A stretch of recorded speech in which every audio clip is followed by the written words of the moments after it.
Olá, bem-vindo ao Brainstorming em tempo de 40 graus à sombra das mesas de café. Aqui está no sítio certo, no magazine da Rádio Observador, onde a criatividade nunca derrete, mesmo quando os termómetros ultrapassam os 40 graus. Esta semana, o país entrou em modo micro-ondas continental.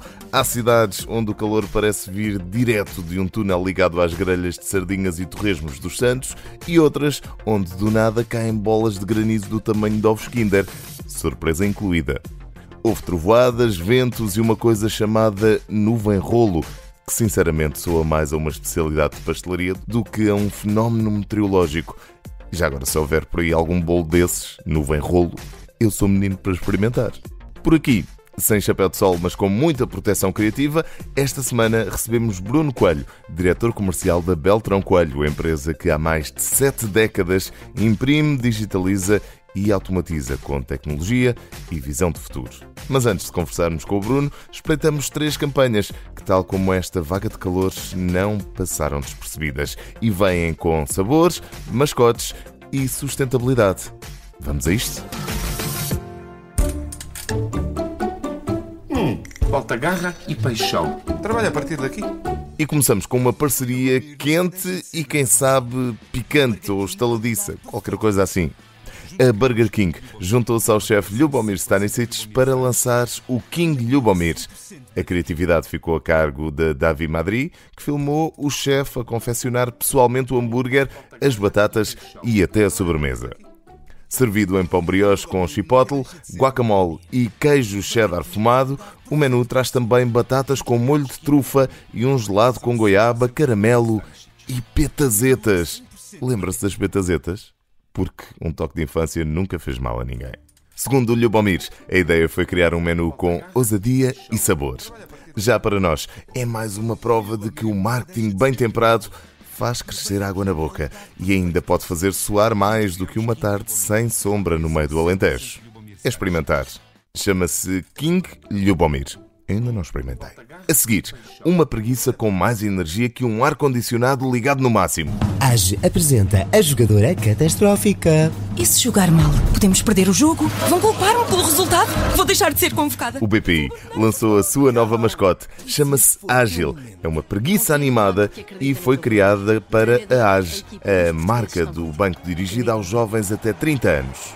A campanha é protagonizada pela Ágil e pela futebolista Kika Nazaré. Tem a direção criativa da Plot, a produção da Show of Films e áudio da Som de Lisboa. O objetivo é ajudar a descomplicar a vida financeira dos jovens, combatendo mentalidades catastróficas, com empatia, humor e, pasme-se, com um autocarro da Carris personalizado a circular por Lisboa. Se for um autocarro com cara de preguiça mascote, isso eu quero mesmo ver. Entre TikTok, ansiedade financeira e mascotes fora da caixa, fica claro que, mesmo nos dias em que tudo parece lento, há ideias que nos fazem acelerar. Para fechar, prémios verdes para campanhas com consciência. Chegaram os Green Working Awards. São os novos galardões internacionais que distinguem campanhas de publicidade turística sustentáveis. Lançados pelo SIFT em parceria com a agência Normal e com o apoio da Organização Mundial de Turismo, os prémios têm 3 categorias: melhor produção ecológica, melhor mensagem sustentável e melhor campanha global. As inscrições estão a decorrer até 15 de setembro e os vencedores vão ser revelados em novembro nos World Tourism Film Awards. Os melhores também devem passar aqui pelo Brainstorming. Com o júri composto por especialistas em sustentabilidade e criatividade, esta é daquelas iniciativas que mostram que boas ideias podem e devem vir com selo verde. E já agora, sem pegada de carbono, nem jingle irritante. Fica este pedido pessoal, sem o jingle irritante. Tá bom?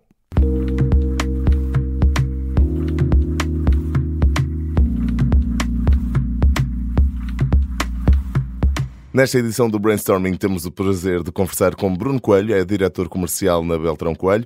Muito bem-vindo aqui ao nosso espaço, Bruno. A Beltrão Coelho é uma empresa nacional, está no mercado há 70 anos, caramba, já há bastante tempo. Há mais de 70 anos, então... Já nos 77. Ok, há mais de 70 anos, já quase 80, portanto, para quem não está familiarizado com a empresa, se calhar já ouviu o nome, mas não sabe muito bem onde é que há de enquadrar, o que é que a Beltrão Coelho faz, e fala-nos também um bocadinho acerca da história da empresa.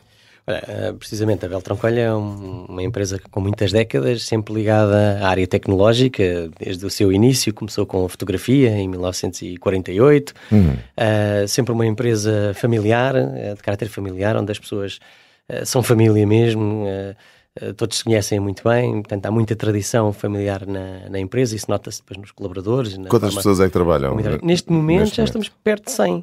Ok. Sem e consegue-se manter a familiaridade ainda assim? Consegue. Essa é que é a grande característica da Beltrão Coelho, é isso. É que quem entra é absorvido pela cultura da empresa, porque também quem lá está já está há muitos anos. Okay. Por exemplo, eu estou quase há 30, apesar de parecer só 20, mas já estou há muitos anos lá. E acaba por ser assim, quem já lá está há muito tempo acaba por incutir este espírito muito familiar nas pessoas.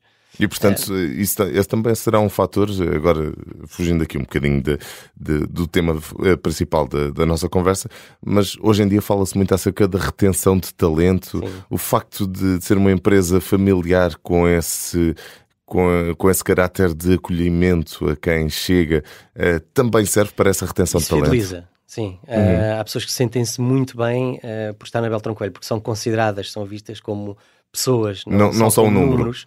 E muitas vezes, como nós somos uma empresa comercial, não podemos fugir disso, não é? Temos que faturar. Em muitas empresas comerciais o que interessa é o número no final do mês. Se não apareceu, se calhar a pessoa está ali 2 meses e já não serve. Portanto, começaram em 48 com fotografia, para onde é que foram depois? Depois começámos a entrar pelo negócio na altura, fotocópia, não é? Com as primeiras impressoras que começaram a surgir, ainda com outras tecnologias, nada do que temos atualmente, mas sempre ligado a ver o que é que aparecia de tecnológico que fizesse sentido em Portugal e tentar estar ali nos primeiros... Na vanguarda. Na vanguarda do que é que podia ser trazido para Portugal. Mas tivemos desde... esta área continua a ser a mais forte da empresa, a área da impressão. Atualmente somos o principal parceiro da Xerox em Portugal, o parceiro com maior volume. Mas desde a fotografia digital, que também fomos os primeiros a trazer a fotografia digital, na altura ainda com a Casio, a Polaroid, tudo marcas que fazem parte também do nosso imaginário, que foi a Beltrão Coelho que começou a representar em Portugal. Portanto, também aqui uma certa agilidade para ir acompanhando os desenvolvimentos e não se transformarem numa Kodak, por exemplo. Exato. Não, o ADN da empresa sempre foi a ver o que é que vem aí. Okay. Quais são as tendências. Atualmente já não precisamos de ir àquelas feiras. Antigamente, para encontrar um produto novo, tinha que ir a todas as feiras, da Hanover e coisas do género. Mas atualmente é estar atento ao que é que o mercado pede, e com a economia global que temos, é fácil conseguir chegar a fornecedores em que pensamos que pode ser o futuro. Às vezes podemos nos enganar, mas a tendência tem sido positiva. Temos conseguido, de facto, estar na vanguarda, como é agora, portanto, esta questão que vamos também tocar um bocadinho sobre a robótica, os nossos robôs, não é? Era completamente disruptivo. Era para aí que querias, hoje em dia, pelo que percebi, falar na Beltrão Coelho é também falar em robôs de serviço. Que robôs são estes? É também falar em robôs de serviços. Como dizia há pouco, o core principal da empresa continua a ser a área da impressão, as soluções de impressão, de softwares, toda a gestão de impressão de um cliente é o nosso foco principal. Mas há uns anos para cá começámos a pensar, de facto, o que é que podia ser também interessante trazermos de novo para a empresa e para o nosso mercado português. Também para diversificar? Também para diversificar e perceber que o futuro tem que começar a ser trabalhado agora, não é? Sob pena de podermos já não ir a tempo ou outros fazerem primeiro. E como gostamos de fazer nós primeiro, começámos a pensar nos robôs. Começámos a pensar em robôs que pudessem ser um auxílio às empresas, que pudessem estar, por exemplo, na recepção de um espaço, a poder dar informações, em vez de ter tipicamente uma pessoa só para dar informações a alguém, a um visitante, pode ter um robô que possa fazer esse serviço e deixar a pessoa livre para outra função qualquer. Portanto, pode ser uma máquina a fazer isso. Ou seja, o objetivo não é desumanizar, mas sim dar espaço aos humanos para tratarem das tarefas humanas. Exatamente, é poder dar espaço aos humanos para falar com humanos também. Pronto, aquelas onde tem que haver sentimento, onde tem que haver acolhimento, o humano deve continuar a fazer isso. Mas há outras tarefas que são completamente rotineiras e que pode perfeitamente ser uma máquina a fazê-lo, e as pessoas estão disponíveis para falar, entre aspas, com uma máquina, porque já estão habituadas a fazer isso até com o seu telefone. Então, mas concretizando, quais é que são então os benefícios que estes robôs trazem especificamente às várias empresas? Olha, depende muito da atividade da empresa, não é? Mas, por exemplo, mas tem robôs para todas as áreas? Essencialmente, sim. Até, olha, por exemplo, temos a área da limpeza em que temos robôs aspiradores, que isto já é mais frequente encontrarmos nas nossas casas, mais pequeninos, não é? Sim. Mas estamos a pensar em espaços maiores, já com robôs de outra dimensão. Para armazéns, para áreas Tenho maiores. Que já vi até numa superfície comercial, supermercado. Eventualmente, sim, não sei se será dos vossos, mas... Sim, mas temos estes robôs. Temos, por exemplo, os robôs para restauração, em que já se começa a ser frequente ter um restaurante em que é um robô que vem trazer, por exemplo, a comida à mesa, sim, ou levantar os pratos, que é uma tarefa que os colaboradores do restaurante não gostam tanto de estar a levantar os pratos. E é um tempo que se perde naquele momento em levar as coisas para a copa. Pode ser uma máquina a fazer isso, em que o robô é carregado com os pratos sujos, leva para a copa, e o empregado, que é a grande vantagem, continua a dar atenção ao cliente. Mas a Beltrão Coelho não vende só esses robôs, depois também vai dando apoio técnico e... Pronto, nós não fazemos só a venda do robô. Há toda a parte do serviço e do apoio que é necessário ter uma empresa a quem as pessoas possam recorrer, porque senão é fácil a algum cliente ir comprar um robô ou mandar vir pela internet ou da Amazon. Pronto, era exatamente aí que eu queria chegar. Mas depois falta a parte principal. Ou seja, vocês não só representam, como depois dão o apoio, e são um parceiro efetivo exemplo, na utilização dos equipamentos. Ninguém pode só, de repente, lá está, ir à Amazon e mandar vir um robô. Então, mas quem é que o implementa? Exato. Quem é que dá a formação? Quem é que está lá para apoiar quando o robô tem um problema qualquer? Portanto, nós damos toda essa parte de apoio. Mas estamos a falar disto, estamos a falar, por exemplo, também para robôs para a área da saúde. Por exemplo, temos alguns projetos interessantes na área da saúde, em que os robôs podem ser um auxílio tanto para os médicos como para os enfermeiros. Não estamos a falar daqueles robôs cirúrgicos, não são esses que eu estou a falar, mas robôs, por exemplo, que têm capacidade de telepresença. Em que vamos imaginar que um cirurgião especialista numa determinada área pode fazer serviço em vários hospitais ao mesmo tempo. Pode operar de manhã num determinado hospital, à tarde noutro, não é? Portanto, especialmente com as ULS, isso acontece muito, mas depois também precisa de dar o apoio após o doente sair do recobro. O que é que ele pode fazer? Ele pode estar num único sítio e entrar dentro de um robô, através de, como se fosse uma videochamada, por exemplo, tomar conta do robô, e o robô anda pelos vários sítios, vai aos quartos, e ele pode estar a assumir a personalidade do robô e a falar com a pessoa, pode ter aqui o auxílio de um enfermeiro, por exemplo, mas pode fazer isso diretamente. Portanto, para quem nos está a ouvir e tem uma empresa ou gera uma empresa, se calhar pensar em tarefas chatas ou mais difíceis, a solução pode estar nestes robôs, pode falar com o Beltrão Coelho e tentar encontrar aqui uma solução. Mas há também uma preocupação, e já aqui aflorámos este tema, os humanos estão preocupados efetivamente que os robôs, ainda mais agora com a inteligência artificial, possam substituir os tais humanos. Isso pode de facto acontecer? Há resposta para estes desafios? É um facto, quer dizer, qualquer mudança que haja vai sempre suscitar, e o que é que acontece às pessoas? E é lógico que isso é uma preocupação de todos, mas eu dou um exemplo, por exemplo, a área da restauração ou da hotelaria. Até é um local onde as pessoas com quem eu tenho falado que gerem esses negócios até dizem, eu preciso de pessoas para trabalhar. O robô acaba por ser um complemento a essas pessoas. E o exemplo que eu dava há bocadinho também é sintomático disso. Por exemplo, eu posso ter uma máquina a fazer o trabalho pesado, como estávamos a falar há pouco, recolher os pratos. E tenho o humano a continuar a dar atenção ao cliente, que é isso que me fideliza. Eu, quando vou a um restaurante, é porque não é só porque a comida é boa, é também porque me sinto bem lá.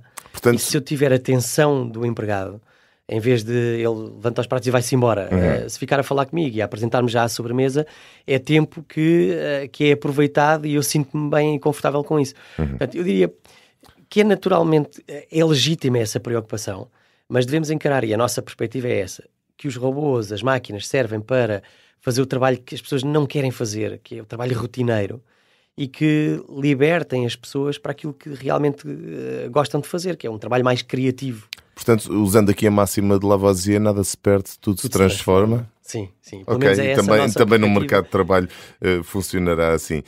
E dentro da Beltrão Coelho, já estão a utilizar também robôs? Como é que os têm integrado nas vossas operações? Olha, claro que é importante nós termos lá um ambiente onde se possa mostrar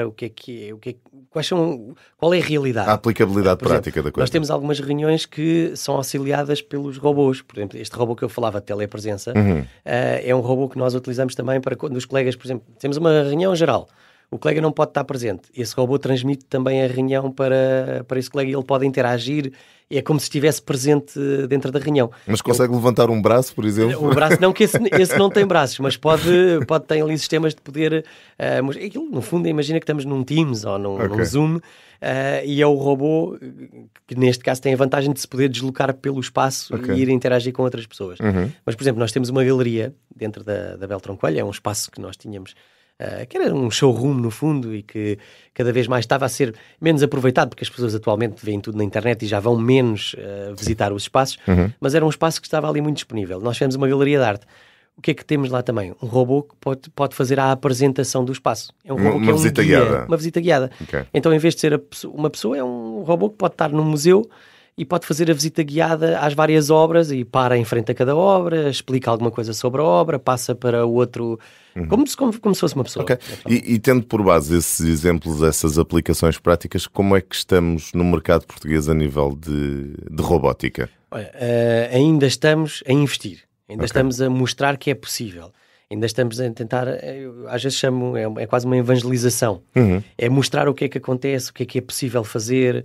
Mas há interesse por parte das empresas? Há interesse. Receio? Há receio.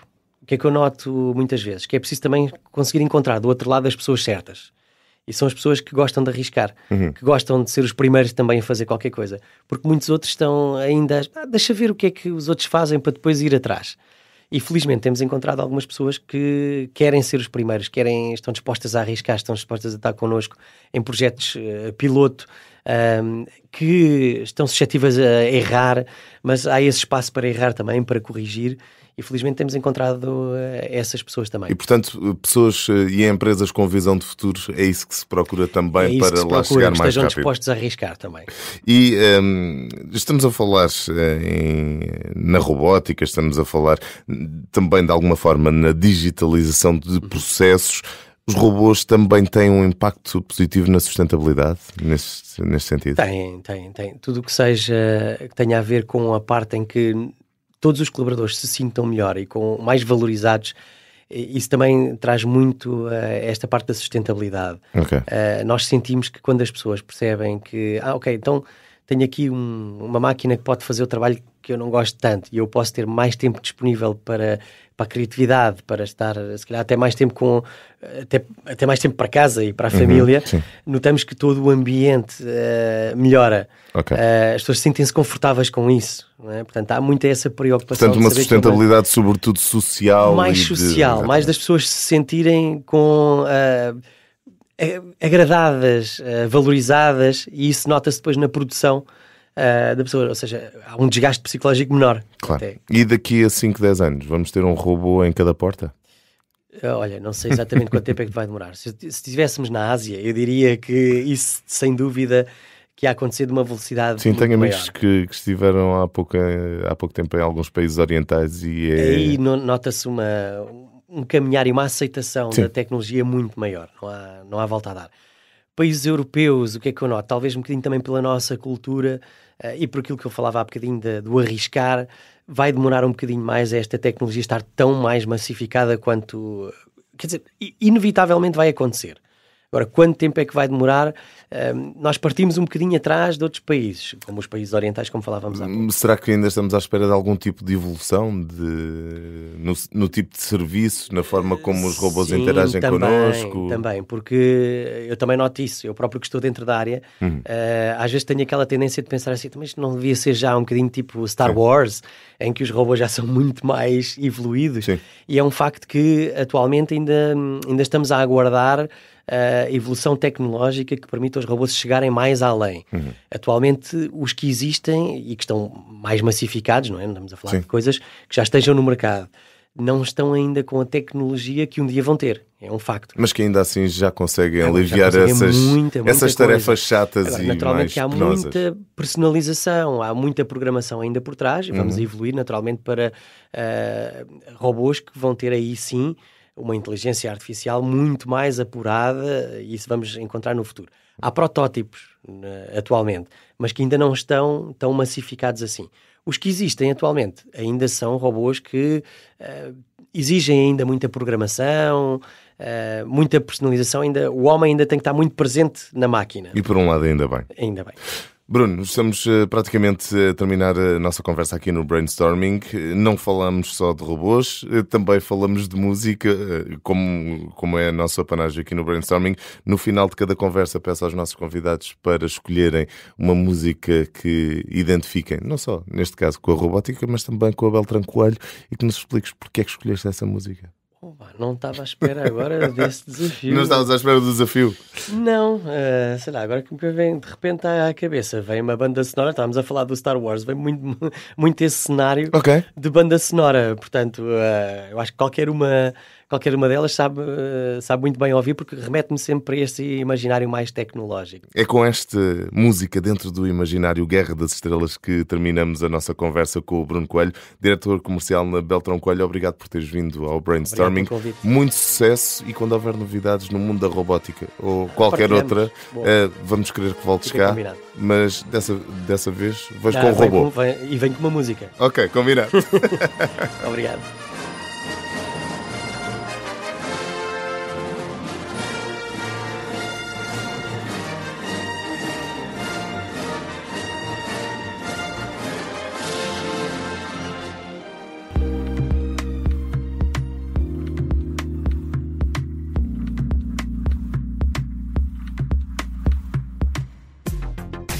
E é assim que termina mais um Brainstorming, numa semana em que o país ferve por dentro, gela por fora, troveja por cima e por baixo, ao nível do chão. Agradecemos que tudo continue tranquilo e sem mexer, tá? Sem tremores de terra nem nada. Com o nosso convidado Bruno Coelho, percebemos que comunicar e apostar em tecnologia é como atravessar um vendaval com um drone.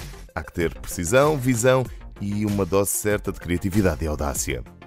Quanto a nós, voltamos para a semana, como sempre, à terça-feira, depois das 3h30 da tarde, na Rádio Observador e em podcast nas plataformas habituais, no site e na app do Observador.